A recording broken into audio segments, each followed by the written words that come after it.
Der Berliner Senat möchte die Rasseliste abschaffen und stattdessen den Hundeführerschein für alle einführen. Natürlich verpflichtend. So tönt es jedenfalls vor ein paar Tagen in den Nachrichten. Das uralte und fundamentale Menschenrecht, einen Hund zu halten, soll also abgeschafft werden. In Zukunft darf man sich dann mit seiner Bettelschale vors Reichsaffenhaus stellen und untertänigst um Erlaubnis bitten, sich doch bitte, bitte, bitte einen Hund halten zu dürfen. Das natürlich erst, nachdem man seine Läuterung durch den Besuch von Hundehalterkursen unter Beweis stellen musste. Brave New World, I like it. Nicht. Tief und tiefer geht der Eingriff seitens des Staates in unsere eigene, intime Privatsphäre und in unsere Brieftaschen, denn natürlich gibt es den Hundeführerschein nicht für lau. Von ungefähr 230 € ist die Rede.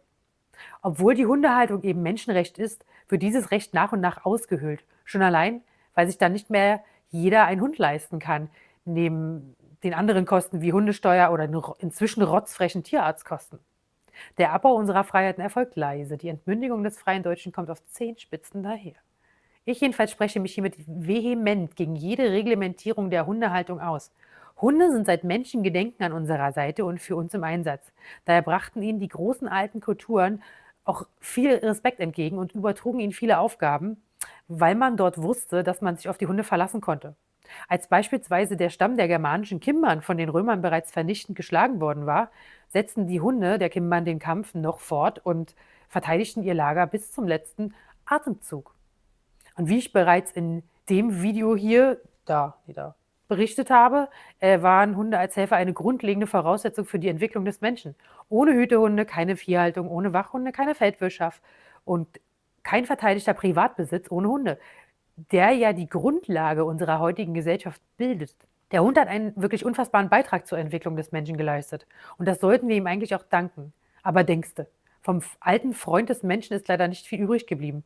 Denn heutzutage wird der Hund zu 3 Hauptärgernissen degradiert. Bellen, Scheißen und Beißen. Woher kommt sie überhaupt, die Angst vor Hundebissen? Diese Angst steht nämlich in keinem Verhältnis zur Realität bzw. zur realen Gefahr, die von Hunden ausgeht.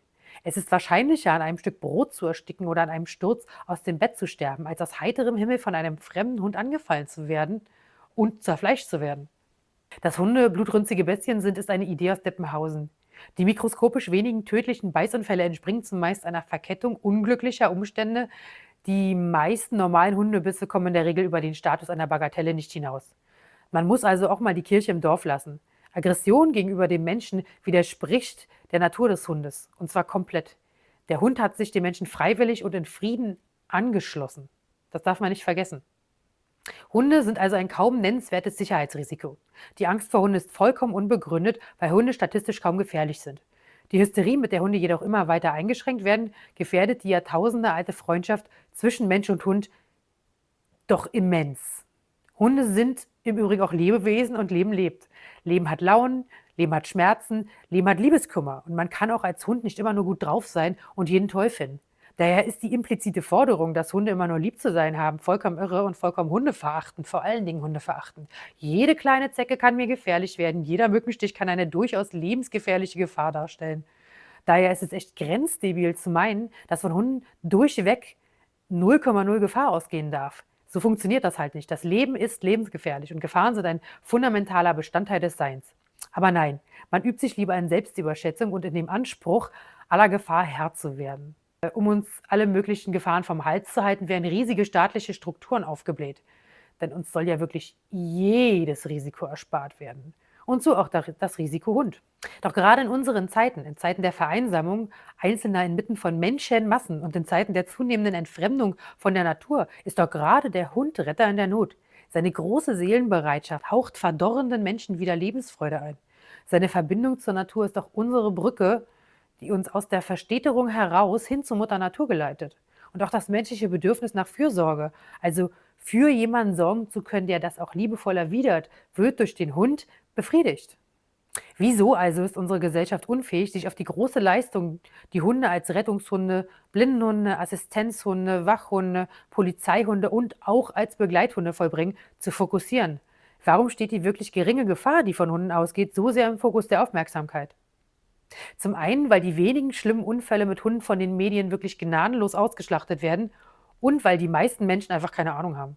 Außerdem sprechen schlimme Hundeunfälle tief im Inneren der Menschen eine archetypische Angst an. Die Angst vor der Wildnis, vor dem Unberechenbaren, vor den Dingen, die sich selbst der menschlichen Übermacht entziehen.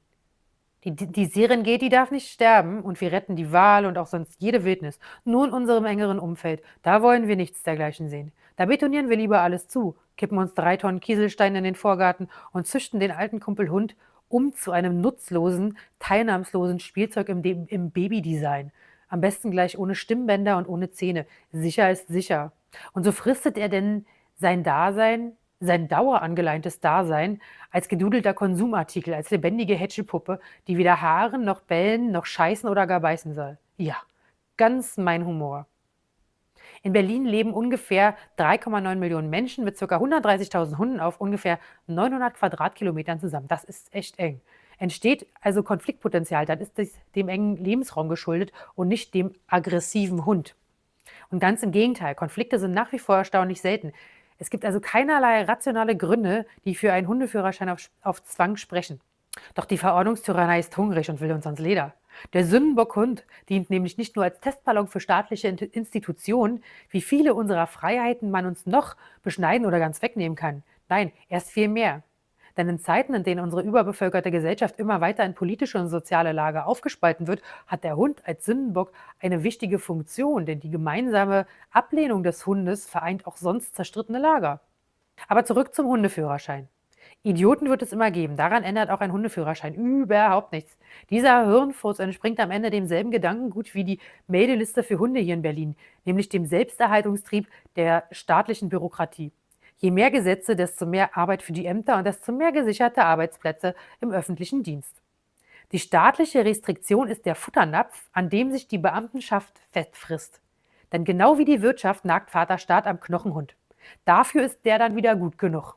Auf keinen Fall darf der von der staatlichen Bevormundung abgenervte Hundebesitzer jetzt den Fehler machen, auch für die Halter anderer Haustiere, ich denke an Katzen oder Pferde, beispielsweise irgendwelche Steuern oder Gängelungen einzufordern.